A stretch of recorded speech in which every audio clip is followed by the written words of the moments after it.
अस्सलामु अलैकुम वरहमतुल्लाहि वबरकातुहू पर फिर से और अऊज़ु बिल्लाहि मिनश शैतानिर रजीम बिस्मिल्लाहिर रहमानिर रहीम रब्बि इश्रह ली सदरी व यस्सिर ली अमरी वहलुल उक़दतम मिन लिसानी यफ़क़हू क़ौली वजअल ली वज़ीरम मिन अहली अल्लाहुम्मा इन्ना नस्अलुका इल्मन नाफ़िअ व रिज़्क़न तय्यिबा व अमलन मुतक़ब्बला اللهم اجعلنا من أهل القرآن اللهم أرنا الحق حقا وارزقنا اتباعه وأرنا الباطل باطلا وارزقنا اجتنابه اللهم صل على محمد وعلى آل محمد كما صليت على إبراهيم وعلى آل إبراهيم إنك حميد مجيد اللهم بارك على محمد وعلى آل محمد كما باركت على إبراهيم وعلى آل إبراهيم إنك حميد مجيد अल्हम्दुलिल्लाह सुम्मा अल्हम्दुलिल्लाह। अल्लाह सुब्हानहू व तआला ने हमें फिर से मौका दिया है कि हम इस रमज़ान के बाबरकत महीने में सय्यदी रसूलुल्लाह सल्लल्लाहु अलैहि वसल्लम की सीरत तैयबा पढ़ने के लिए इकट्ठे हुए हैं। अल्हम्दुलिल्लाह आज हमारी जो है 14th सेशन है या 14th वीक है जब से हमने स्टार्ट किया है सीरा को और 14th ही क्लास है। तो आज बिइज़्निल्लाह ताला हम लोगों ने सय्यदी रसूलुल्लाह सल्लल्लाहु अलैहि वसल्लम की ज़िंदगी जो आप सल्लल्लाहु अलैहि वसल्लम के वालिदा माजिदा और दादा हज़रत अब्दुल मुत्तलिब की वफ़ात के बाद जब आप सल्लल्लाहु अलैहि वसल्लम की कफ़ालत हज़रत अबू तालिब को उनके चचा को मिली तो उन उसके कुछ पॉइंट्स डिस्कस करने के बाद इंशाअल्लाहुल अज़ीज़ वहाँ से शुरू करते हुए हम लोग आगे 3-4 वाक़यात देखेंगे जो आप सल्लल्लाहु अलैहि वसल्लम की नबूवत से पहले यानी आप सल्लल्लाहु अलैहि वसल्लम को जब बेअसत किया नबूवत और रिसालत मिली उससे पहले कुछ वाक़यात हैं जो बहुत किताबों में रिपीटेडली आते हैं जो आप सल्लल्लाहु अलैहि वसल्लम के कुछ इम्पोर्टेंट कैरेक्टरिस्टिक्स हाइलाइट करते हैं जो यूथ में आपके पेश आए। तो वो उसके बारे में हम बात करेंगे। तो उसमें एक जो है वो आप सल्लल्लाहु अलैहि वसल्लम का जो सफ़र मुबारक शाम की तरफ जब आप सल्लल्लाहु अलैहि वसल्लम when he was 12 years of age तो उसकी हम बात करेंगे। उसके बाद जब उनकी बहीरा एक वो जो अ, सभी को आवाज़ कम आ रही है या एक बिया है जिनको आवाज़ कम आ रही है? कोई बताए कि आवाज़ आ रही है?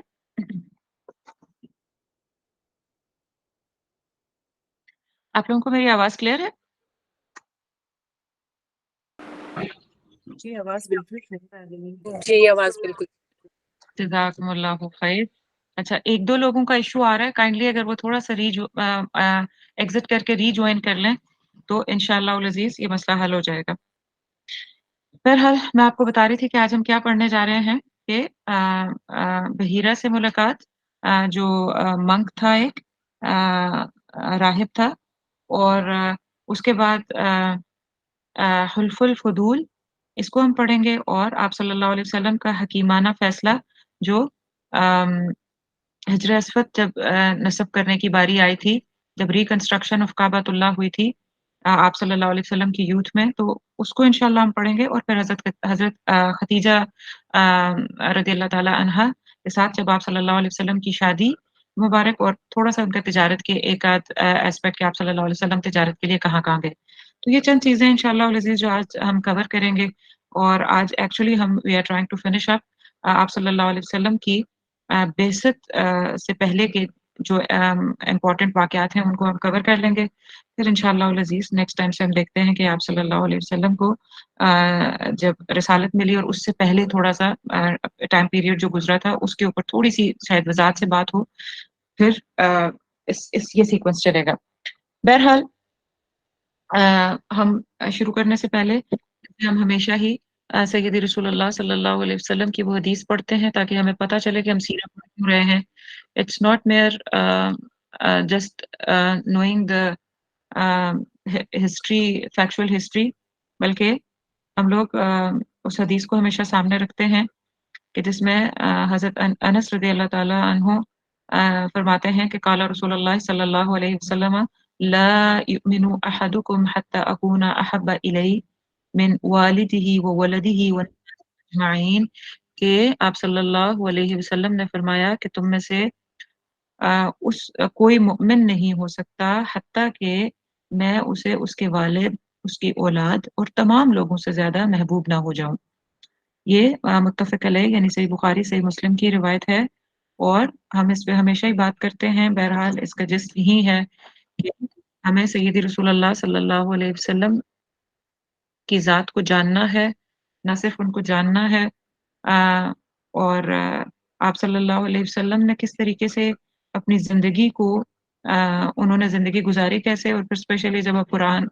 का जब वही का नुज़ूल हुआ, तो आप सल्लल्लाहु अलैहि वसल्लम ने कैसे उसको एब्ज़ॉर्ब करके कैसे इंटरनलाइज़ किया और किस तरीके से उन्होंने वो चीज़ों को देखते कैसे थे। तो हम वो देखना सीख रहे हैं। हम आप सल्लल्लाहु अलैहि वसल्लम की मोहब्बत, व ताल्लुक, व इत्तिबा, उनके मकसद को जानना और फिर उस मकसद के तहत ज़िंदगी गुज़ारना, और आप सल्लल्लाहु अलैहि वसल्लम किसी भी चीज़ को देखते कैसे थे, मुराद ये कि उनका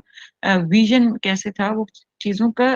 कैसे डीप एनालिसिस करते थे और फिर कैसे फैसले लेते थे, किस तरीके से उनकी ज़िंदगी थी। तो वो सारा हम इस सीरा से इंशाअल्लाह उल अज़ीज़ हमारी ये छोटी-सी कोशिश है कि हम ये हमारा कोर रहे, हमारा मकसद रहे। तो बहरहाल हम लोग शुरू करते हैं। अ, जैसे लास्ट टाइम से मैं थोड़ा-सा इसको लिंक करती हूँ ताकि हमें याद रहे कि हमने लास्ट टाइम क्या पढ़ा था। बहुत सारी चीज़ों के साथ जो हमने लास्ट टाइम चीज़ें कवर की थी, उनमें आप सल्लल्लाहु अलैहि वसल्लम की वालिदा माजिदा हज़रत आमिना की जो डेथ हुई और उसके बाद सय्यदी रसूलुल्लाह सल्लल्लाहु अलैहि वसल्लम का उसके ऊपर कैसे रिएक्शन था और फिर कैसे हज़रत ऐमन जो उम्मे ऐमन इनकी रज़ाई माँ वालिदा भी थीं, वो इनको वापस लेके मक्का आ गईं और उसके बाद जो है आप सल्लल्लाहु अलैहि वसल्लम को हज़रत अब्दुल मुत्तलिब जो दादा थे सय्यदी रसूलुल्लाह सल्लल्लाहु अलैहि वसल्लम के, अ, उनकी कफ़ालत हासिल हुई सय्यदी को।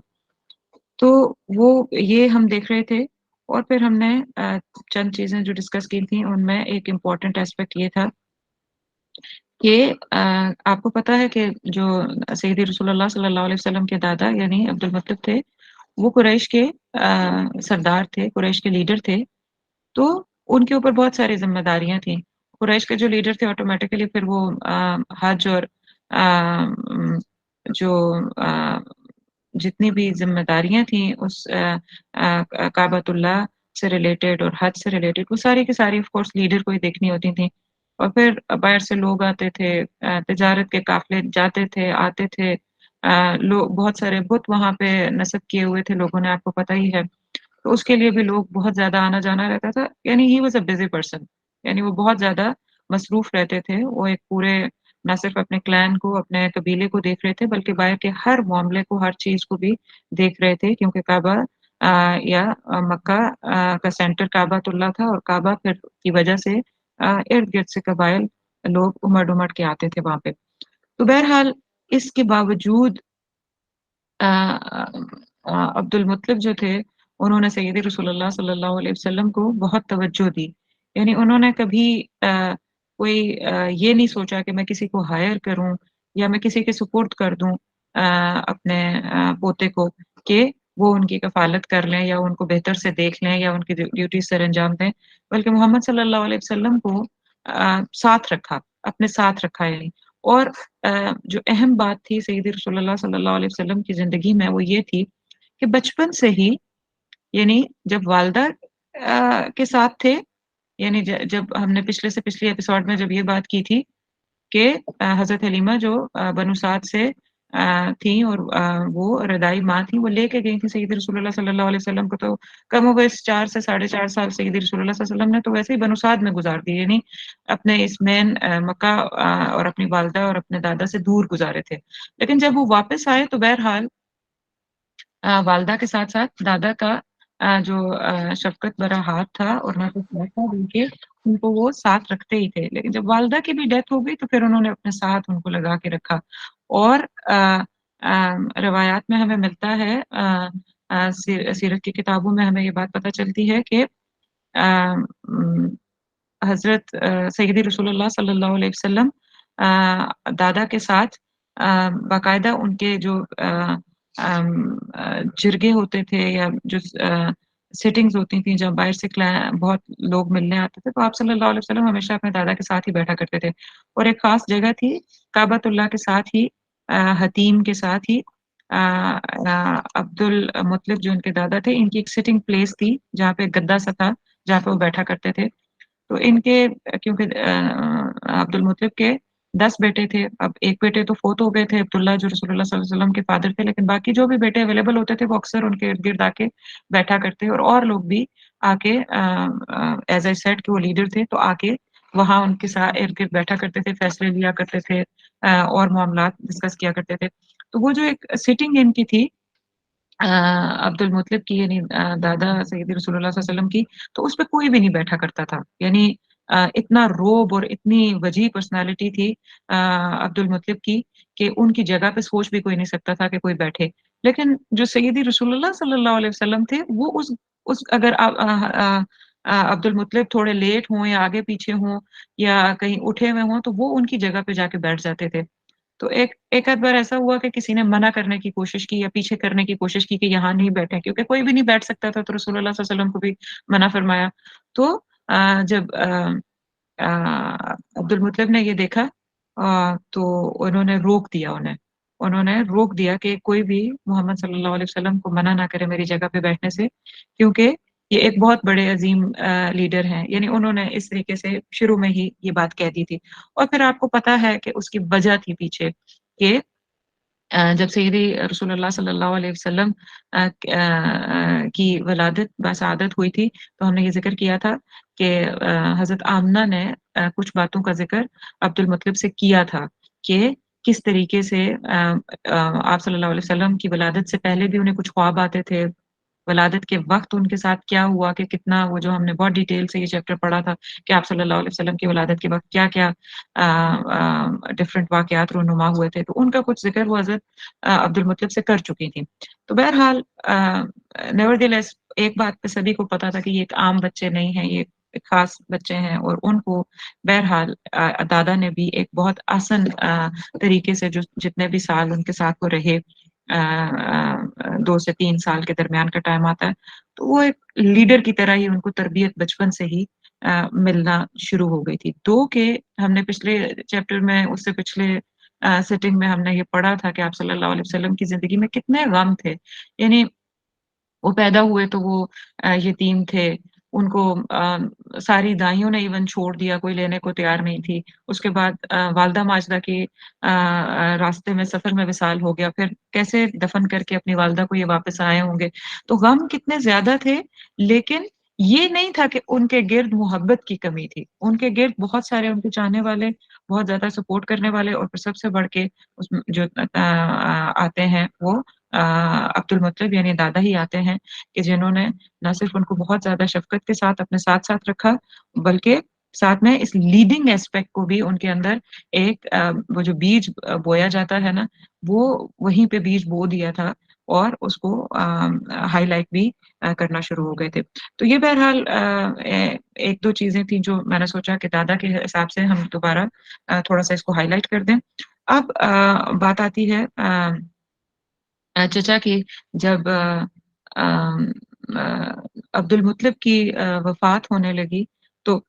उन्होंने अपने ये जो बेटे थे अबू तालिब आपको पता है ना कि जो अब्दुल मुत्तलिब यानी दादा थे रसूलुल्लाह सल्लल्लाहु अलैहि वसल्लम की इनकी बहुत सारी मतलब 1 से ज़्यादा अज़वाज थीं। तो उनके जो ये चचा थे रसूलुल्लाह सल्लल्लाहु अलैहि वसल्लम के चचा या ताए जो थे, वो उनमें से एक ही सगे थे। बाकी जो थे ना डिफरेंट डिफरेंट माँओं से थे और वो जो सगे थे उनमें से ये सीरत निगारों ने मेजॉरिटी ये आता है लिखा हुआ कि उनमें से जो सगे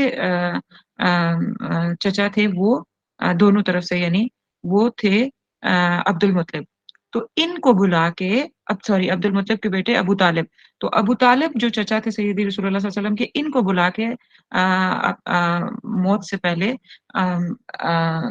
इनके सुपुर्द कर दिया, कफ़ालत इनको दे दी रसूलुल्लाह सल्लल्लाहु अलैहि वसल्लम की और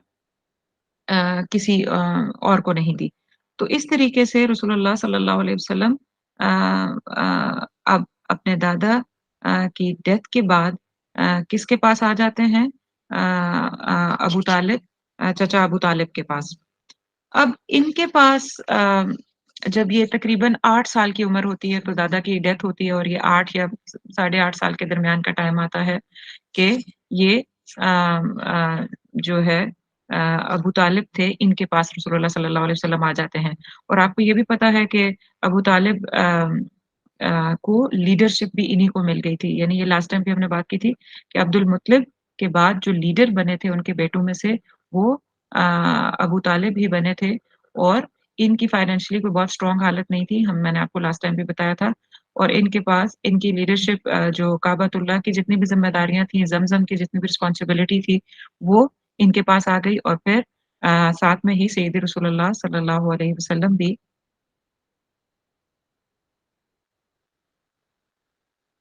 नहीं सॉरी जो ज़मज़म की रिस्पॉन्सिबिलिटी थी वो अबू तालिब के पास नहीं थी। ज़मज़म की रिस्पॉन्सिबिलिटी उन्होंने हज़रत अब्बास को दी थी। हज़रत अब्बास को दी थी जो सय्यदी रसूलुल्लाह सल्लल्लाहु अलैहि वसल्लम के चचा हैं और बाज़ सीरतनगार लिखते हैं कि ये 2 चचे असल में सगे थे, अबू तालिब और हज़रत अब्बास, ये दोनों सगे थे, बाकी सारे जो थे या वो उनकी वालिदाएँ थी वो अलग-अलग थी।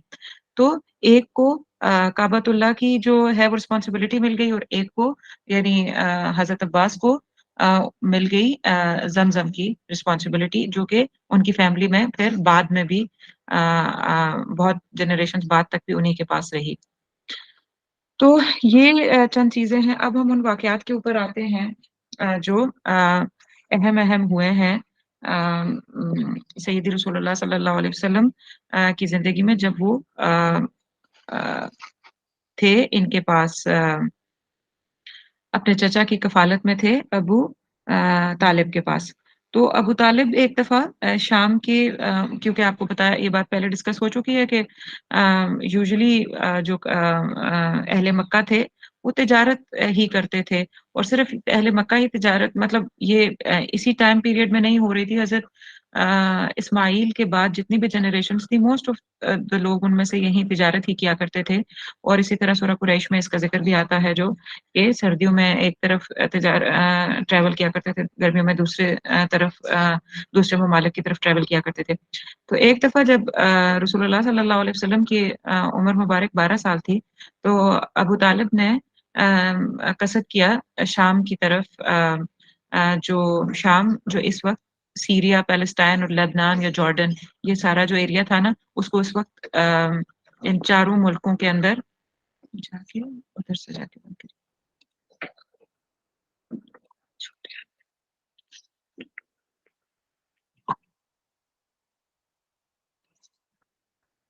ठीक है। आप लोग ना अपनी वीडियोज़ काइंडली ऑफ रखिए।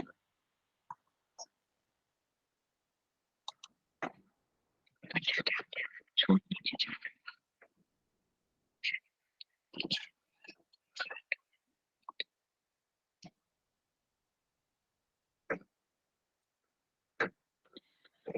जी, तो अ, अम, करंट डेज़ मैंने आप बता रही थी आपको कि current days Syria, Palestine, Lebanon और जॉर्डन ये जितनी भी 3-4 कंट्रीज़ हैं, इनको उस वक़्त बिलादुश शाम या शाम कहा जाता था, लैंड ऑफ शाम। तो अबू तालिब ने कसद किया कि वो शाम जाएँ इसके लिए तिजारत के लिए और जब वो जाने लगे, तो सय्यदी रसूलुल्लाह सल्लल्लाहु अलैहि वसल्लम ने बहुत ज़्यादा अ अ, उदासी उन पे छाई हुई थी اور उनका चेहरा बहुत ज़्यादा गमगीन और उतरा हुआ था। जब उन्होंने ये देखा अबू तालिब ने कि मेरे जो भतीजे हैं वो बहुत ज़्यादा गमगीन हैं और वो इनसे बहुत ज़्यादा प्यार करते थे, मैं लास्ट क्लास में भी आपको बता चुकी हूँ। तो उन्होंने अपने भतीजे यानी कि मोहम्मद सल्लल्लाहु अलैहि वसल्लम को भी साथ ले लिया। तो गोया रसूलुल्लाह सल्लल्लाहु अलैहि वसल्लम का जो पहला सफ़र था तिजारत की गर्ज से जो उन्होंने खुद तो इंडिपेंडेंटली तो तिजारत उस वक़्त वो नहीं कर रहे थे, लेकिन अपने चचा की साथ वो गए। वो 12 तकरीबन 12 साल की उम्र में शाम की तरफ था। और शाम में एक वाक़या पेश आता है और उसके थोड़ा-सा जो बैकग्राउंड है वो क्या है कि शाम के अंदर एक मोनेस्ट्री थी बुसरा के अंदर। शाम के अंदर एक जगह थी बुसरा और बुसरा के अंदर एक बड़ा मशहूर चर्च कह लें या मोनेस्ट्री कह लें उसको, वो एक पर्टिकुलर थी और वो उसका जो जो सेंट्रल फिगर जो उसको चला रहा था, उसका नाम बहीरा था। और सभी को पता था कि जो बहीरा है, वो बहुत ज़्यादा वो Christian faith of course follow करता था, मंक था और उसका जो इल्म और उसका जो गौर-व-फ़िक्र और रिफ्लेक्शन थी और जो अमल था, वो बहुत ज़्यादा सारे लोग उसको बहुत ज़्यादा मानते थे और बहुत ज़्यादा उसको मोतबर जानते थे कि ये बंदा बहुत अपने उस रिलिजन के हिसाब से एक मुत्तकी शख़्स है और तकवा वालों में से है। तो बहरहाल अ, अपने उस इलाके में सभी लोग उसको एक बहुत आला तरीन दर्जे पे और बहुत ब्लेसेड पर्सन समझते थे। और यहाँ पे ये जो बुसरा के अंदर ये जो मोनेस्ट्री थी, यानी जो चर्च था, तो उसके अंदर अक्सर ये काफ़िले जो होते थे, ये जो शाम की तरफ काफ़िले जो ट्रैवल करते थे, वो ट्रैवल के दौरान यहाँ पे बुसरा में काफ़िले रुका करते थे और अक्सर यहाँ पे उनको एक अच्छा मतलब कुछ टाइम के लिए स्टे मिल जाता था, पड़ाव करने की जगह मिल जाती थी। तो बाज़ सीरत नगारों ने ये बात लिखी है कि जो राहिब था यानी बहीरा वो खुद मतलब बाहर नहीं निकलता था और खुद बाहर निकल के लोगों का जो कैरावान आते थे, जो अक्सर अमूमी तौर पे आते-जाते रहते थे, उनके लिए कुछ ख़ास नहीं करता था, लेकिन ये है कि उसने इंतज़ाम किया होता था कि लोग सफ़र करने वालों की मदद करें या कैरावान्स जो वहाँ से गुज़र रहे हैं या रुक रहे हैं, तो उनके लिए ख़्याल रखें। लेकिन जब ये वाला काफ़िला जो कैरावान जो सय्यदी रसूलुल्लाह सल्लल्लाहु अलैहि वसल्लम के जो चचा अबू तालिब और बाकी जो लोग उसमें मौजूद थे, जब ये काफ़िला गया तो बहीरा ने आगे बढ़ के इसको रिसीव किया और उसने गौर से सारे लोगों को देखा और जब उसकी नज़र जो है, वो सय्यदी रसूलुल्लाह सल्लल्लाहु अलैहि वसल्लम पे पड़ी, जो कि उस वक़्त बच्चे थे यानी 12 साल की उम्र आती है कि उस ऐज के थे, तो उसने बहुत गौर से आप सल्लल्लाहु अलैहि वसल्लम को ऊपर से नीचे तक देखा और उसने फिर पूछा कि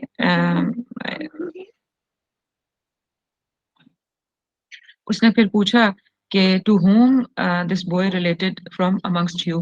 कि ये जो बच्चे हैं, इनका ताल्लुक किससे है और ये मतलब अ, ये किसके साथ हैं? तो अब जो अबू तालिब थे, उन्होंने आगे बढ़ के कहा कि ये मेरे भतीजे हैं। तो उस वक़्त बहीरा ने फिर ये बात कही कि this boy has a brilliant future. He is the same promised prophet whose universal prophethood, conquests, and rule have been foretold in the heavenly books and in the signs which I have read in the books apply to him. तो उस उन्होंने clarity से ये बात वो जो बहीरा थे, monk थे, उन्होंने बता दी कि ये एक इन इन इन इन बच्चे का यानी ये जो मोहम्मद हैं, इनका मैं एक ब्रिलियंट फ्यूचर देख रहा हूँ और ये वही हैं जिनके बारे में पिछली हेवनली किताबों में यानी कि जो किताबें पहले नाज़िल हुईं, उनके अंदर बहुत ज़्यादा ज़िक्र आया है। और फिर कुछ सीरत निगारों ने लिखा है कि उन्होंने बाकायदा वो जो आप सल्लल्लाहु अलैहि वसल्लम के शोल्डर्स के दरमियान जो आप सल्लल्लाहु अलैहि वसल्लम के मोहर नबुव्वत थी, वो भी अ इस ये जो मंक थे बहीरा इन्होंने देखी वेरीफ़ाई की कि हाँ, ये वही प्रॉफ़िट हैं जो अब आने वाले हैं और इनके बारे में कुछ बहरहाल उसने और बातें की। और फिर साथ ही उसने ये भी कहा कि अबू तालिब को यानी चचा को कि आप इन्हें आगे ना लेके जाएँ यानी शाम की तरफ आगे बिल्कुल फाइन डेस्टिनेशन की तरफ ना लेके जाएँ क्योंकि वहाँ पे ज्यूज़ हैं और अगर ज्यूज़ को पता चला तो वो इनको नुकसान पहुँचा सकते हैं। तो वहाँ से फिर अबू तालिब जो चचा थे सैयदी के, उन्होंने वापस भेजा कुछ लोगों के साथ, कुछ बंदों के साथ सैयदी रसूलुल्लाह सल्लल्लाहु अलैहि वसल्लम को वापस भेज दिया। तो इस तरीके से यहाँ पे इन्हें एक मेजर साइन पता चल गया कि अ, सैयदी रसूलुल्लाह सल्लल्लाहु अलैहि वसल्लम अ अ, वो नबी हैं जिन पे आखिरी नबी हैं जिनके ऊपर किताब आखिरी किताब नाज़िल होगी जिनका पिछली किताबों में भी ज़िक्र है। और यहीं पे वो वाक़या भी आता है, मैं आपको थोड़ा-सा बता देती हूँ क्योंकि उसका ज़िक्र बहुत ज़्यादा सीरत की किताबों में आया है और लेकिन बहुत सारे उलमा उसके बारे में कहते हैं कि वो सही नहीं है, वो वाक़या। लेकिन बहरहाल क्योंकि वो किताबों में आया है और उसकी सनद कुछ वीक बताई जाती है, तो आपको पता होना चाहिए कि उसकी सनद जो है वो बहुत स्ट्रॉन्ग नहीं है और वो कौन-सा वाक़या है, वो वाला वाक़या है कि जब बहीरा से पूछा गया कि आपको कैसे पता चला कि ये आपने बाहर निकल के इनको रिसीव किया इस काफ़िले को और आपने बच्चे को देखा ही देखते साथ ही आपने ये बात बता दी। तो ही सेड कि मैं इस काफ़िले के आने से पहले यानी टीले के ऊपर जो जितने भी दरख्त थे या इर्द-गिर्द जो पत्थर और क्लिफ़्स जिसे चट्टानें होती हैं, वो होती हैं, मैंने उनको रुकू और सजदे में जाते देखा। तो बहरहाल इसके बारे में काफ़ी बहस होती है कि ये इसके चेन जो है वो वीक है, तो ये भी एक बात है जो कोट होती है। उसके बाद सैयदी रसूलुल्लाह सल्लल्लाहु अलैहि वसल्लम के इस 12 से 20 साल के दरमियान में कोई और ख़ास बहुत ख़ास बात नहीं आती, लेकिन एक चीज़ आती है, ख़ास चीज़ें तो आती ही होंगी यकीनन लेकिन जो किताबों में ज़िक्र है, वो कम आया है। तो उसमें से बस हम सीधा-सीधा जो बहुत हाइलाइटेड चीज़ें हैं या जो बार-बार रिपीट होती हैं सीरत की किताबों में, हम उसमें से वही उठा रहे हैं। तो अगली जो चीज़ जिसके बारे में आता है कि आप सल्लल्लाहु अलैहि वसल्लम कुछ सीरा की किताबों में लिखा है कि 15 साल के जब थे और कुछ ने लिखा है कि जब वो 20 साल के थे आप सल्लल्लाहु अलैहि वसल्लम। बहरहाल 15 साल के थे या 20 साल के थे या इसके दरमियानी कोई टाइम था। इसके दरमियान एक और वाक़या आता है और वो क्या था हर्बुल फजूर का वाक़या। हर्ब फजार का वाक़या। तो आप सल्लल्लाहु अलैहि वसल्लम की उम्र मुबारक जो थी 15 या 20 साल थी और इसमें क्या हुआ था कि हिरा का एक बादशाह था जिसका नाम नोमान बिन मंज़र था। एक बादशाह था उसका नाम हिरा का बादशाह नोमान बिन मंज़र, वो अपने दरबार में बैठे बात कर रहा था एक शख्स से जो कि वो भी एक अथॉरिटी की प्लेस रखता था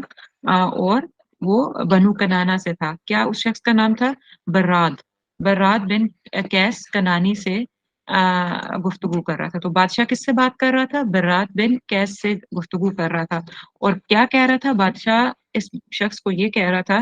कि उकास यानी ताइफ के अंदर हर साल एक बड़ा मेला लगता था जिसमें नुमान भी अपना सामान तिजारत भिजवाता था। यानी ये बादशाह ताइफ के उकास का एक मेला लगता था, उसके अंदर अपना अपना क्या भिजवाता था? अपना तिजारत का सामान भिजवाता था। लेकिन आपको पता है कि सेफ थे पाथ्स जो थे वो सेफ नहीं थे और अक्सर जो काफ़िले थे, तिजारत के काफ़िले वो लूट लिए जाते थे क्योंकि लड़ाइयाँ झगड़े भी चलते थे इन अरब कबाइल के दरमियान और इनमें बहुत सारे ऐसे थे जो जिनका गुज़र-बसर ही ऐसे होता था कि वो कैरावान्स को या काफ़िलों को जो सफ़र में लोग होते थे, तिजारती काफ़िलों को लूट के अपना गुज़ारा करते थे। तो बहरहाल वेज़ सेफ नहीं थी, लोग जो है ना अक्सर काफ़िले जो हैं वो लूट लिए जाते थे। तो इस बादशाह ने ये कहा कि मेरा मेरा तिजारत का सामान हर बार जाता है तो इस बार वो इस शख्स को बरात जो उसके इसमें बैठा हुआ था इसके दरबार में बैठा हुआ था, उससे कहा कि क्या मुमकिन है कि मेरा जो तिजारत का सामान है वो बाहिफ़ाज़त یہ ہرا عراق کے اندر تھا. تو ہرا سے اوقاز یعنی کہ جو طائف کے اندر تھا، یعنی آپ کو پتہ ہی ہے طائف جو تھا close to, not very close to, لیکن مکہ سے کچھ فاصلے پہ تھا. تو وہ یہ ٹریول سیفلی کوئی کروا سکے تو کوئی شخص ہے جو مجھے راہداری کی ضمانت دے، یعنی راستے میں میرا سامان سیف لے. تو اس براز نے یہ ایک بڑبولا شخص تھا، یعنی بڑے بڑے بول لیتا تھا، اور تھوڑا اس کے بارے میں کریکٹر اس کے آتے ہیں کہ وہ کینہ پرور شخص بھی تھا. تو اس نے کہا کہ بنو کنانا کی ذمہ داری میں لیتا ہوں، یعنی یہ خود بنو کنانا سے تھا. بنو کنانا کا ہی ایک شاخ قریش بھی تھی. تو یہ بنو کنانا سے تھا، تو اس نے کہا کہ میں بنو کنانا کی ذمہ داری لیتا ہوں کہ اس میں سے کوئی اس پہ اٹیک نہیں کرے گا، اور وہاں سے گزرتے ہوئے یہ سیف رہے گا ان کے قبائل سے گزرتے ہوئے. تو نعمان کہنے لگا مجھے صرف بنو کنانا، یعنی اس بادشاہ نے کہا کہ مجھے صرف بنو کنانا کی نہیں تمام قبائل کی ذمہ داری لینے والا شخص چاہیے. تو اسی مجلس میں ایک اور شخص بھی بیٹھا ہوا تھا، عروہ بن عتبہ نام تھا. یہ بھی ایک بڑا سردار تھا. کیا نام تھا اس کا؟ عروہ. اور عروہ کا تعلق بنو قیس سے تھا. یہ ایک اور قبیلہ تھا، بہت بڑا فیمس قبیلہ تھا. اور اس کا عروہ اس بنو قیس سے تھا. سو اس نے یہ کہا کہ آپ مجھے موقع دیجئے. اس نے کہا کہ مجھے موقع دیں، میں بنو قیس، اہل نجد اور تہامہ کی جتنے بھی مطلب قبائل ہیں میں ذمہ داری لیتا ہوں کہ میں ساروں سے ہی کیئرفلی اس تجارت کے قافلے کو گزار کے طائف تک یا اوقاز کے میلے تک پہنچا دوں گا. تو اب جو براز تھا نا، وہ جو پہلے جس کے بارے میں بات ہوئی کہ جس نے کہا تھا میں بنو کنانا سے سیف گزاروں گا، اس کو یہ بات اچھی نہیں لگی. اس کو بہت غصہ آیا، کیونکہ وہ ایک میں نے بتایا کہ کینہ پرور شخص تھا. وہ چاہتا تھا کہ مطلب جہاں پہ وہ ہو بس اسی کو ساری توجہ ملے، اور وہ سیلف اوبسیسڈ شخص تھا ایک. تو اس نے اس بات کو ناپسند کیا، اور جب عروہ یعنی جو دوسرے نمبر پہ جو بندہ بولا تھا، جو اس سے تھا قبیلہ بنو قیس سے تھا، وہ جب عروہ جب باہر نکلا اور اس نے اپنا سفر شروع کیا، تو اس براد نے اس کو فالو کیا. اس کو فالو کر کے تعقب کر کے اسے سفر کے دوران ہی اس کو غافل پا کر قتل کرنا چاہا کہ اب اس عروہ کو تو میں قتل کروں. کیوں؟ اس نے میری ڈیل، مطلب بادشاہ کے ساتھ میری ڈیل ہو رہی تھی، تو میری ڈیل کو انٹرفیئر کر کے اس نے اپنا بڑا بول بولا ہے، تو آئی شوڈ بی کلنگ ہم. تو جب اس نے قتل کرنے لگا تو عروہ نے معذرت کی کہ مجھ سے غلطی ہو گئی. یعنی عروہ کو اتنا بڑا شاید اس کے سامنے اس نے ایک دم اپنے آپ کو ایکسپٹ کر لیا کہ چلو ٹھیک ہے میری غلطی ہو گئی ہے، میں مانتا ہوں، اب تم لے لو یہ ڈیل واپس یا مجھے چھوڑ دو، لیکن اللہ کے لیے مجھے قتل نہ کرو. اس نے یہ کہا. لیکن براز جو تھا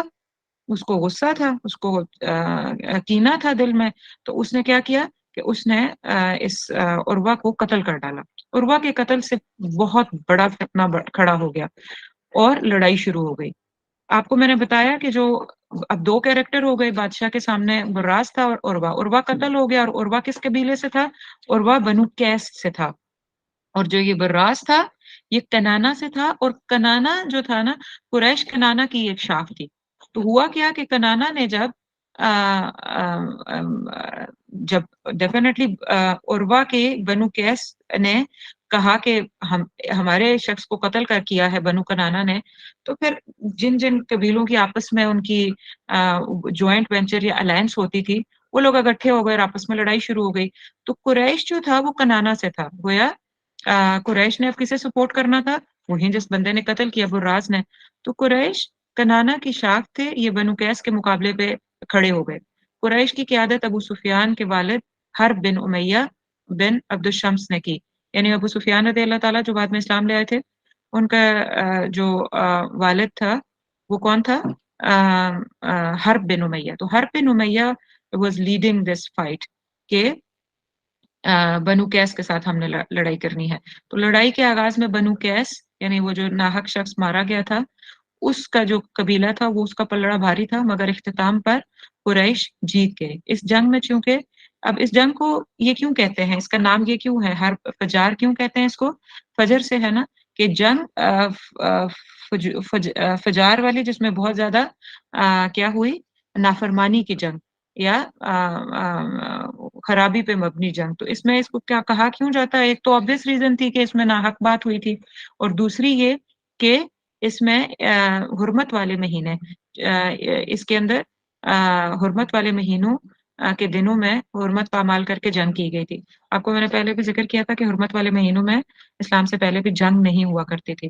تو انہوں نے بہرحال حرب فجار یعنی نافرمانی کے جنگ کے نام سے یہ مشہور اسی لیے ہوئی کہ انہوں نے اس جو عہد و پیمان تھا اس کو توڑ دیا. اس جنگ میں رسول اللہ صلی اللہ علیہ وسلم نے، کیونکہ وہ قریش سے تھے اور آپ صلی اللہ علیہ وسلم جو تھے وہ اس وقت مطلب 15 سے 20 سال کی عمر میں ینگ فیلو، اور انہوں نے بھی حصہ لیا اپنے بڑوں کے ساتھ. لیکن یہ کلیئرٹی سے آتا ہے سیرت کی کتابوں میں، اس کو سیرت نگاروں نے لکھا ہے کہ آپ صلی اللہ علیہ وسلم نے اس جنگ میں بھی اس طرح حصہ نہیں لیا کہ آپ نے تلوار اٹھا کے جو ہے وہ قتل کیا ہو. آپ بس صرف اپنے چچاؤں کے ساتھ ساتھ ساتھ تھے اور آپ ان کو تیر پکڑاتے تھے، اور اتنا سی ان کی پارٹیسپیشن تھی. اور بعض سیرت نگاروں نے یہ بات لکھی ہے کہ آپ صلی اللہ علیہ وسلم نے اس کے اندر ڈائریکٹ اسی لیے حصہ نہیں لیا تھا کہ یہ حرمت کے مہینے تھے، تو وہ اپنے ہاتھ سے کسی کو نقصان نہیں پہنچانا چاہتے تھے حرمت کے مہینوں میں. لیکن اپنے قریش قبیلے اور اپنے چچاؤں کے اس وجہ سے کہ مطلب وہ جانے کہ میں ان کو سپورٹ کر رہا ہوں، تو وہ ساتھ تو بولیے لیکن کسی کو قتل نہیں کیا. تو آپ صلی اللہ علیہ وسلم کے بارے میں یہاں سے ہمیں ایک اور بات خوبصورت پتہ چلتی ہے. اتنے بڑے واقعے کے بعد آپ صلی اللہ علیہ وسلم کے بارے میں کیا پتہ چل رہی ہے کہ ان کا پورا قبیلہ جو تھا وہ جنگ، وہ حرمت والے مہینے کو پامال کرنا جب چل نکلا تو آپ صلی اللہ علیہ وسلم کے اوپر ایک پریشر آیا ہوگا یقیناً. وہ بھی نکل وہاں کی اس جو ٹریڈیشنز تھے ان کے مطابق نکل تو پڑے، لیکن آپ صلی اللہ علیہ وسلم نے اس مہینے کے اندر بھی، ان مبارک مہینوں کے اندر بھی کسی کو ڈائریکٹ تکلیف نہ دی. اس کے بعد جو ہے ایک اہم جو بات واقعہ آتا ہے وہ حلف الفضول کا ہے، اور یہ بھی ہم اسلامیات کی کتابوں میں ہمیشہ سے پڑھتے ہیں، لیکن اس کو گو تھرو کر لیتے ہیں جلدی سے کوئکلی کہ حرب فجار کو 4 مہینے گزر چکے تھے. اب یعنی اس آپ صلی اللہ علیہ وسلم یہ سمجھ لیں کہ اگر ہم نے سوچا کہ 15 سے 20 سال کی عمر تھی آپ صلی اللہ علیہ وسلم کی ہر فجار کے وقت، تو اب فردر 4 months ahead تو ہر فجار 4 مہینے گزر چکے تھے. اور یمن کے ایک شہر زبید، اب یمن کی بات ہو رہی ہے.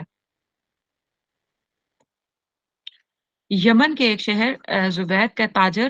سامان تجارت لے کر مکہ آیا. ایز وی مینشنڈ ارلیئر کہ مکہ کے اندر یہ تجارت کا معاملہ چلتا ہی رہتا تھا، کیونکہ وہاں پہ وہ ایک ہب تھا پورے ایریاز کا، اور وہاں لوگ ہر وقت آتے جاتے ہی رہتے تھے، تو وہاں تجارت کے قافلے عمومی طور پہ آتے تھے. تو یہ جو یمن کے ایک شہر زبید کا جو تاجر تھا وہ جب مکہ آیا تو مکہ کے ایک سردار آس بن وائل نے اس سے تجارت کا مال جو ہے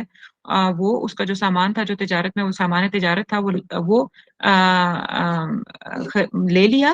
لیکن اس کو قیمت دینے سے انکار کر دیا. کس نے؟ یعنی آس بن وائل نے اس یمن کے جو تاجر تھا اس سے سامان تو لے لیا، لیکن کیا کیا کہ اس کو پیسے دینے سے انکار کر دیا. کیوں؟ کیونکہ یہ ایک سردار تھا آس بن وائل، اور یہ اپنے آپ کو وہیں مطلب کہ بس مینیپولیشن کہ بھئی اپنی مفاد پرستی کے خاطر کسی کو نقصان پہنچ رہا ہے تو پہنچتا رہے.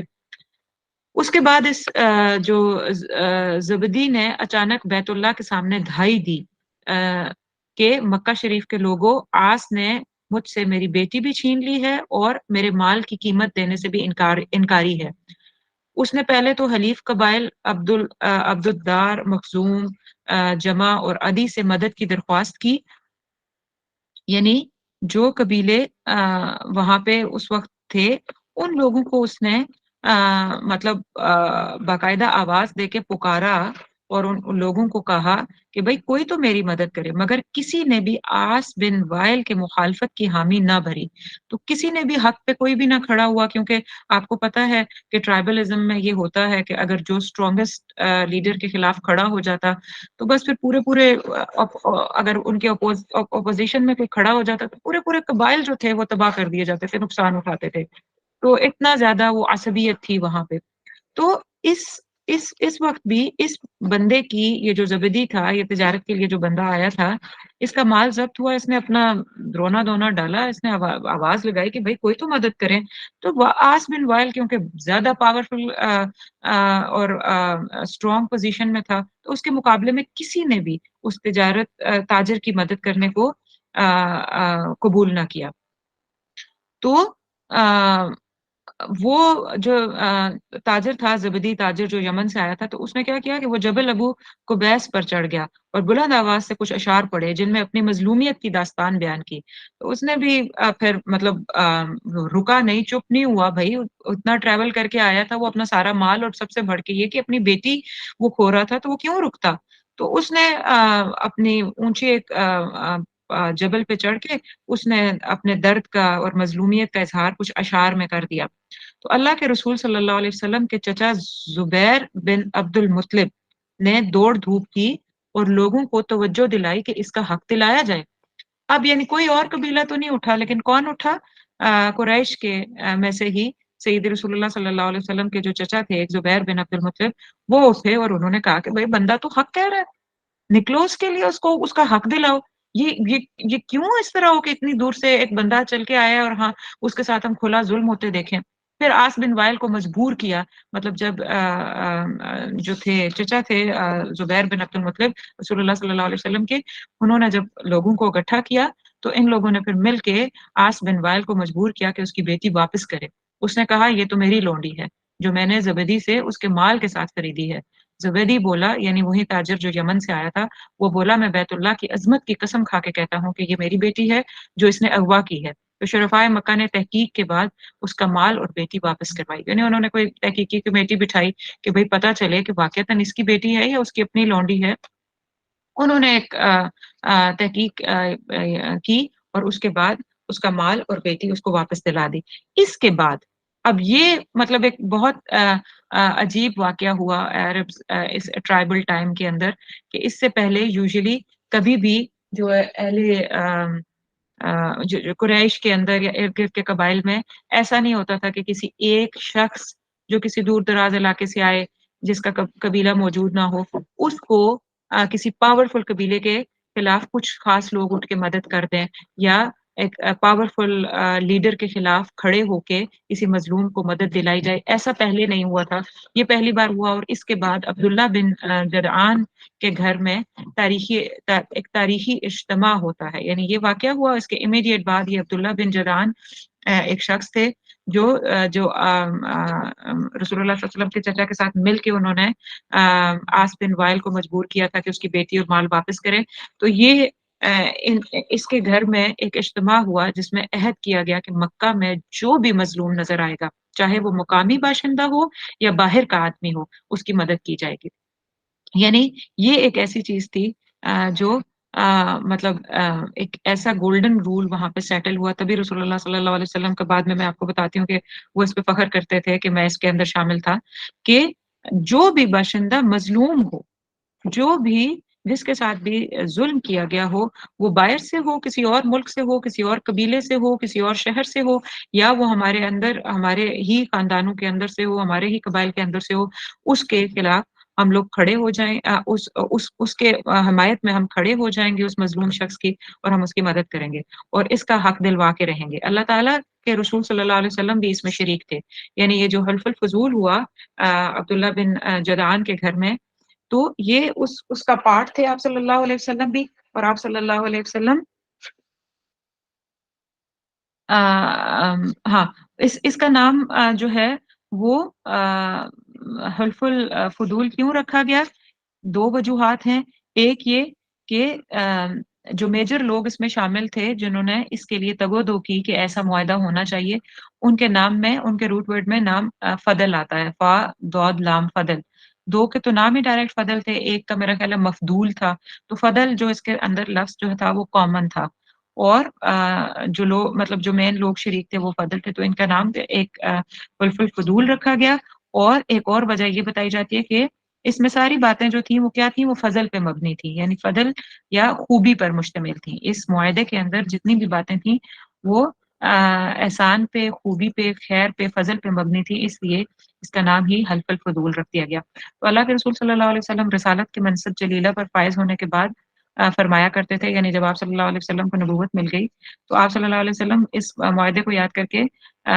फ़रमाते थे कि मैं अब्दुल्लाह बिन जदान के घर में एक ऐसे मुआहदे में शरीक था कि मुझे इसके एवज़ सुर्ख़ ऊँट लेना भी पसंद नहीं। अगर अब भी मुझे इस किस्म के अहद-ओ-पैमान के लिए बुलाया जाए, तो मैं ज़रूर लब्बैक कहूँगा। यानी अगर उस वक़्त मुझे कोई बहुत बड़ी अमाउंट देता, उस वक़्त का ऊँट आपको पता ही है, मैंने आपको पहले भी बताया था कि आजकल जैसे किसी के पास मर्सिडीज़ कार हो, उस वक़्त का ऊँट होना होता था। तो अ, अम, वो आप सल्लल्लाहु अलैहि वसल्लम ने कहा कि इतना वो कीमती था, यानी वो जो रूलिंग सेट हुई इस मुआहदे के अंदर वो इतनी आसन थी, वो इतनी ह्यूमैनिटी बेस्ड थी और इतनी खूबसूरत थी, इतनी फ़ज़ल पे मबनी थी कि मुझे अगर कोई इतनी बड़ी चीज़ देता तो मैं तब भी उससे पीछे ना हटता। मुझे उससे भी ज़्यादा अज़ीज़ ये था कि मैं इस का पार्ट था, इस मुआहदे में शरीक था। और अगर आज भी मुझे कोई ऐसे ऐहद-ओ-पैमान के लिए बुलाए तो मैं ज़रूर उसको लब्बैक कहूँगा यानी मैं ज़रूर जाऊँ। और आप सल्लल्लाहु अलैहि वसल्लम के इस फरमान से वाज़िह है कि अदल-ओ-इंसाफ़ यानी ये अदल की बात थी ना कि एक शख्स के साथ नाइंसाफ़ी करके कोई कबीला हो, कोई सोसाइटी हो, कोई मुल्क हो या वो कोई सिक्योरिटी काउंसिल हो या कोई यूएन हो, कोई भी जगह अगर किसी एक इंसान के ऊपर में होने वाले ज़ुल्म को के खिलाफ नहीं खड़ी होती, तो वो जगहें अपने आप को कितनी भी सिक्योरिटी काउंसिल के हैं या यूएन के हैं या जो भी बड़े-बड़े नाम रख लें या जितने भी कोई अमन पसंद बन जाएँ, बड़े-बड़े टैग लगा लें, वो असल में ऐसे नहीं है। तो आप सल्लल्लाहु अलैहि वसल्लम के इस फरमान से वाज़िह है कि अदल-ओ-इंसाफ़ की हर अमीर और गरीब को फरहमी इस्लामी मुआशरे की अव्वलीन मकासद में से है। तो 2 के ये इस्लाम से पहले की बात है, लेकिन आप सल्लल्लाहु अलैहि वसल्लम क्योंकि इसको बाद में भी बयान करते थे, तो आप सल्लल्लाहु अलैहि वसल्लम ने एक उम्मत मुस्लिमा यानी इस्लामी स्टेट का जो बेसिक कायदा है कि उसमें कैसे किसी के हक के लिए खड़ा हुआ जाए। वो गरीब हो, वो अमीर हो, वो कालों में से हो, वो सफ़ेद में से हो, वो किसी रंग का भी हो, किसी नस्ल से भी हो, किसी जगह से भी ताल्लुक़ रखता हो, किसी मज़हब से भी ताल्लुक़ रखता हो। इंसाफ के लिए हर एक के लिए खड़े हो जाना चाहिए और आप ये देखें कि इस्लामिक स्टेट का ये कायदा फिर अपने अपने अंदर इतनी वुसअत रखता है कि इसी की वजह से सिर्फ़ मुसलमान ही इस्लामिक स्टेट के अंदर नहीं आते, गैर मुस्लिम भी। आप देखिए कि सैयद रसूलुल्लाह सल्लल्लाहु अलैहि वसल्लम के टाइम से लेके फिर बाद तक 30 साल जो एग्ज़ैक्ट रसूलुल्लाह सल्लल्लाहु अलैहि वसल्लम के पैटर्न के ऊपर खुलफ़ाए राशिदीन के दौर तक बस बल्कि हज़रत इमाम हसन को जो कुछ महीने मिले, उनको मिला के जो सारा टाइम गुज़रा, उसके अंदर तो ये था ही था, लेकिन बाद में भी इस चीज़ को मद्देनज़र रखा गया कि तमाम गैर मुस्लिम भी, उनकी भी इज़्ज़तें, उनके भी माल, उनकी भी हर चीज़ जो है उसको हमेशा सिक्योरिटी प्रोवाइड की जाती रही और 2 के जिज़्या मतलब एक छोटा-सा टैक्स लिया जाता है हमेशा, लेकिन ये वो चीज़ है कि बहरहाल मज़लूम के साथ हमदर्दी या मज़लूम की केयर जो है या मज़लूम का जो एहसास है, वो इस पे बुनियाद नहीं रखता कि वो किसी ख़ास कबीले, किसी ख़ास रंग से या किसी ख़ास नस्ल से हो, बल्कि ये उससे बहुत ऊपर की बात है, यानी it is based on only humanity इंसानियत के दर्जे पे हर इंसान की कदर की जाएगी। हम लोग एक और चीज़ मैं कराना चाह रही थी आपको लेकिन मुझे लगता है टाइम बहुत हो गया है आज। अ, हमारे एक चीज़ और पढ़ लेते हैं, फिर इंशाल्लाह देखते हैं कैसे इसको अल्लाह सुब्हानहू तआला फिर अगली क्लास में इंशाल्लाह ये कवर कर ख़त्म करते हुए फिर अगले एस्पेक्ट्स पे जाएँगे। सादिक और अमीन सल्लल्लाहु अलैहि वसल्लम का हकीमाना फ़ैसला, ये तामीर काबा है, ये भी वो है जो अल्हम्दुलिल्लाह हमें पढ़ा हुआ है हमने किताबों में कि नबूवत से 5 साल पहले। अब ये बात एकदम रसूलुल्लाह सल्लल्लाहु अलैहि वसल्लम जब 20 इयर्स का हमने वाक़या पढ़ा कि 20 इयर्स के करीब एज थी, तो हमने ये पढ़ा हुल्फुल फुदूल और फिर उसके बाद हम ये एक वाक़या पढ़ रहे हैं जब आप सल्लल्लाहु अलैहि वसल्लम को नबूवत मिलने से 5 साल पहले जो पेश आया, यानी आप सल्लल्लाहु अलैहि वसल्लम की उम्र मतलब 30 से 40 के दरमियान 35 साल के करीब जब आपकी उम्र थी। तो एक दफ़ा ये हुआ कि मक्का मुकर्रमा में शदीद बारिशें हो रही थीं और बारिशों की कसरत से सैलाब आ गया। पानी हरम मक्का में दाखिल हुआ और खाना काबा की दीवारों को बेहद नुकसान पहुँचा। तो खाना काबा किसी भी वक़्त जो है वो इतना उसको नुकसान हुआ कि उसकी दीवारें इतनी वीक हो गईं कि लगा कि वो ढह जाएँगी, मुनहदम हो जाएँगी और इसका मतलब ज़्यादा नुकसान हो सकता था। तो फिर क्या हुआ कि वहाँ के जो कुछ लीडर्स इकट्ठे हुए और उन्होंने ये कहा कि हम लोग बजाए ये कि ये खुद गिरें, हम लोग इसको क्या करते हैं कि हम इसकी दीवारों को गिराते हैं और फिर इसको नए ढाने के बाद हम फिर इसको नई तरीके से या दोबारा से इसको बिल्ड करते हैं। तो लेकिन लोग जो थे वो थोड़े घबराए हुए थे कि काबतुल्लाह की दीवारों को गिराना मतलब उन्हें यही लग रहा था जैसे कि पता नहीं हम कोई बहुत बड़ा गुनाह ना कर दें कि हम और कोई आगे ना आया। तो एक शख्स जो आगे आया वो वलीद बिन मुगीरा था।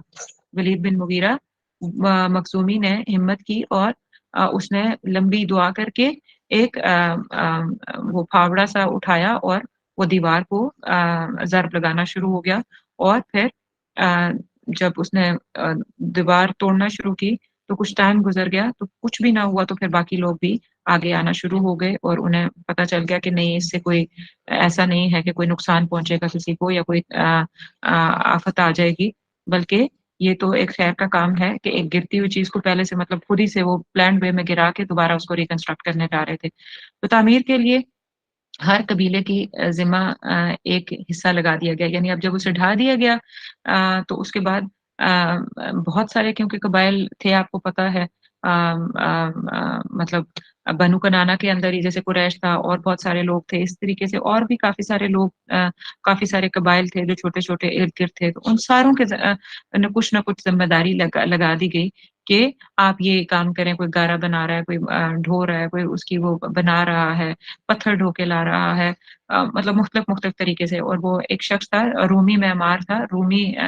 कंस्ट्रक्शन का जो एक्सपर्ट था, बाकूम नाम था उसका, वो निगरान था इनके ऊपर जो उनको हेल्प आउट कर रहा था कि इसको दोबारा कैसे कंस्ट्रक्ट करना है। बहरहाल वो और एक चीज़ और भी हुई थी कि इन लोगों ने ये भी डिसाइड किया था कि जो उजरत होगी वो सिर्फ़ हलाल पे मबनी होगी, कि हम अगर ढा रहे हैं, तो बनाते हुए कोई सूद की कमाई या नाहक कमाया हुआ माल या फिर रांडी की कमाई यानी कि कोई भी जो कोई गुनाह का काम करके जो कमाई है वो इसके अंदर नहीं लगाई जाएगी। तो इस वजह से जब वो बनाना शुरू हुए तो दीवारें जब वो मुकम्मल कर रहे थे, तो उनको अल्टीमेटली दीवारें जब बना रहे थे तो वो जो असल लंबाई थी या चौड़ाई थी काबतुल्लाह की, वो उनको छोटी करनी पड़ गई। उसकी वजह क्या थी? कि उनके पास माल एंड में जाके कम हो गया, यानी तो उस कंस्ट्रक्शन की उतना माल मता ना बची कि वो पूरे एरिया में वो दीवार घुमा सकते सारी तरफ। तो जो हिस्सा उन्होंने शुमाल की जानिब काबा की लंबाई 6 हाथ कम कर दी उन्होंने, इसी को हतीम कहते हैं, ठीक है? यानी लंबाई जो असल जो काबा की जो कंस्ट्रक्शन हुई थी, जो हज़रत इब्राहीम अलैहिस्सलाम और हज़रत इस्माइल अलैहिस्सलाम ने की थी, वो बेसिकली हतीम जो वो जो छोटी दीवार नहीं आती अब भी आती है, तो हतीम का ये हिस्सा काबतुल्लाह के अंदर था उस वक़्त। लेकिन जब इन्होंने ये रिकंस्ट्रक्शन की, तो इनके पास कमी होने की वजह से, माल की कमी होने की वजह से इन्होंने वो 6 फुट का जो हिस्सा है, लंबाई 6 फुट शुमाल की तरफ काबा की लंबाई जो है वो कम कर दी और इसी को हतीम कहते हैं। बहरहाल जब ये लोग कंस्ट्रक्शन करते-करते काबा उसके तक पहुँचे, दरवाज़ा थोड़ा ऊँचा हाइट पे लगाया। जब ये दरवाज़ा भी लगा बैठे और जब ये एक ख़ास मुकाम पे पहुँचे जहाँ पे इन्हें हिजर असवद लगाना था, तो वहाँ पे इनकी आपस में लड़ाई शुरू हो गई और जो बनु हाशिम थे क्योंकि वो आपको पता ही है कि इस वक़्त जो अ, उम, अ, क़यादत थी वो बनु हाशिम के पास थी बेसिकली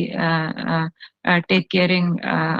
ऑफ द काबातुल्लाह। तो उन लोगों ने जो है ना एकदम कहा कि नहीं हिजर अस्वद तो हम लोग लगाएंगे, और बाकी लोगों ने जब ना माना तो इन्होंने तलवारें निकाल के सौंप ली। झगड़ा शुरू खड़ा हो गया कि मतलब ऐसा हालात क्रिएट हो गए कि हर कबीला ही फिर अपनी बात करना शुरू हो गया। और फिर आपको पता ही है कि एक इशू तो चल ही रहा था ना, अगर आपको याद हो 5-6 क्लासेस पहले मैंने आपको बताया था कि बनु हाशिम के मुकाबले में जो इनका एक भतीजा था जो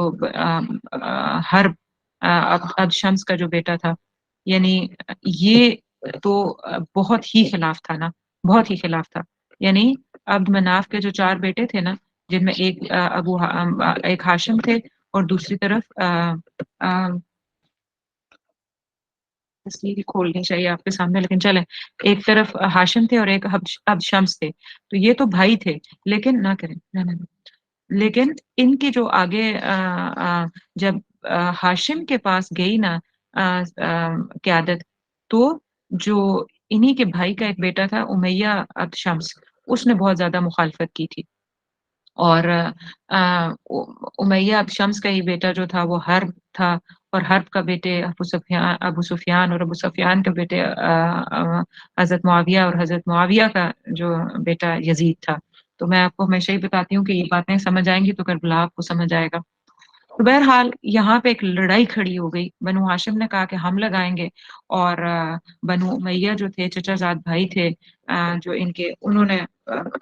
लड़ाई खड़ी कर दी कि नहीं हम लोग ये लगाएँगे, और बीच में और भी कबीले आना शुरू हो गए और आपस में अलायंस कुछ न कुछ के साथ जोड़ ली कि नहीं हम करेंगे। तो बहरहाल उनमें से जो खालिद बिन वलीद का एक चचा था, खालिद बिन वलीद रज़ियल्लाहु ताला अन्हु का चचा, यानी कि वलीद बिन मुगीरा का भाई उमैया बिन मुगीरा, उसने कहा कि खून ना बहाओ इस बात के ऊपर, ये खैर का काम हो रहा है, खून कहाँ बहाने चले हो।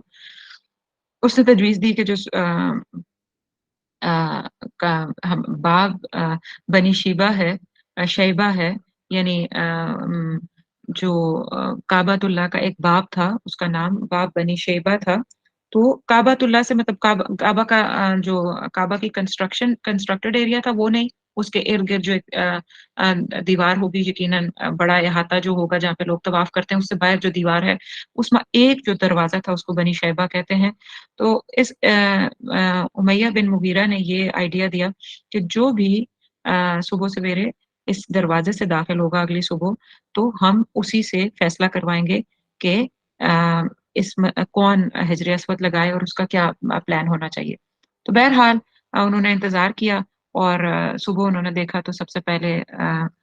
जो है वो रसूलुल्लाह सल्लल्लाहु अलैहि वसल्लम बनी शैबा जो बाब था, दरवाज़ा था, उससे दाखिल हुए, और उन पे नज़र पड़ते ही अ सबने ऊँची आवाज़ में पुकारा कि सादिक और अमीन आ गए। यानी आप सल्लल्लाहु अलैहि वसल्लम के बारे में सभी को पता था कि आप मतलब इस बात के वो नहीं थे कि लोग उन्हें जानते ना, सभी को पता था कि सादिक और अमीन हैं, और ये मोहम्मद सल्लल्लाहु अलैहि वसल्लम हैं। हम इनके फैसले से राज़ी हैं। जब वो करीब आए तो इनको सारी सूरत-ए-हाल बताई गई। आप सल्लल्लाहु अलैहि वसल्लम ने उसी वक़्त, यानी आप सल्लल्लाहु अलैहि वसल्लम की हिकमत का ये वाक़या है, उसी वक़्त अपने जो वो चादर उन्होंने अपने कंधों पे रखी हुई थी, वो उतारी और अ बिछा दी, और हिज्र अस्वद को उसके दरमियान में वसत में रखवा दिया। बनु हाशिम को बुलाया कि ये कोना तुम सँभालो, यानी एक कोना बनु हाशिम को कहा कि चादर का तुम लोग थाम लो, दूसरे बनु ज़हरा थे, तीसरे कोना बनु उमैया को पकड़ाया, और चौथा जो है बनु तमीम को पकड़ाया, और बनु काब और दीगर तमाम दावेदार सब के सब जो थे, उनको कहा कि आप चादर को दरमियान से पत्थर उठाओ, यानी साइड्स पकड़ा दी कुछ कबाइल को, और दरमियान से जो जहाँ पे पत्थर था उसकी सपोर्ट के लिए बीच बाकी जो कुछ लोग और कुछ कबीले थे उनको कहा कि आप लोग दरमियान से उठा लें। तो सब ने निहायत इज़्ज़त व एहतराम, मोहब्बत और अकीदत से चादर उठाई और काबा की तरफ चल दिए। जब हिजर अस्वद का मकाम पे पहुँचे तो आप सल्लल्लाहु अलैहि वसल्लम ने अपने मुबारक हाथों से उसे उठाया और उसे उसकी जगह पर टिका दिया। वो चेहरे जो थोड़ी देर पहले गुस्से से तमतमा रहे थे या एक-दूसरे पे तलवारें सोंध के खड़े हुए थे, अब वो मुस्कुरा रहे थे। एक बड़ी लड़ाई जो है और अज़ीम फितने का सद्देबाब हो चुका था। एक सादिक व अमीन, दानिशवर और कायद ने निहायत उम्दा फैसला कर दिया। तो सुभान अल्लाह व बिहम्दी सुभान अल्लाहिल अज़ीम, यानी रसूलुल्लाह सल्लल्लाहु अलैहि वसल्लम ने अ, इसको अपनी बहुत ही हिकमत के साथ इस मसले को सॉल्व कर लिया। तो अल्हम्दुलिल्लाह हम यहाँ पे रुकते हैं और इसके बाद हमारे जो 2 पॉइंट्स हैं जो रसूलुल्लाह सल्लल्लाहु अलैहि वसल्लम की बिअसत से पहले या गारे हिरा की एपिसोड से पहले जो हम करेंगे, जो मुझे था कि आज शायद हम कवर कर लेंगे। एक तो रसूलुल्लाह सल्लल्लाहु अलैहि वसल्लम की तिजारत कहाँ-कहाँ की, थोड़ा-सा इसको देखेंगे और फिर हज़रत खदीजा से जो शादी हुई, वो रिश्ता अज़वाज के बारे में हम वो थोड़ा-सा देखेंगे नेक्स्ट क्लास में इंशाअल्लाह और फिर वहाँ से गारे हिरा का जो टाइम है उसको इंशाअल्लाह अज़ीज़ हम पढ़ेंगे। तो जज़ाकुमुल्लाहु खैर हम लोग यहाँ रुकते हैं और इसके बाद हमारे साथ सिस्टर माहीन हैं इंशाअल्लाह उसको री-रिकॉर्ड करते हैं हम। इस रिकॉर्डिंग को रोक के नई रिकॉर्डिंग में जो मैनर्स ऑफ रिफ्लेक्शन पे इंशाअल्लाह वो बात करेंगे। सुब्हान रब्बिका रब्बिल इज़्ज़ति अम्मा यसिफून व सलामुन अलल मुरसलीन वल्हम्दुलिल्लाहि रब्बिल आलमीन।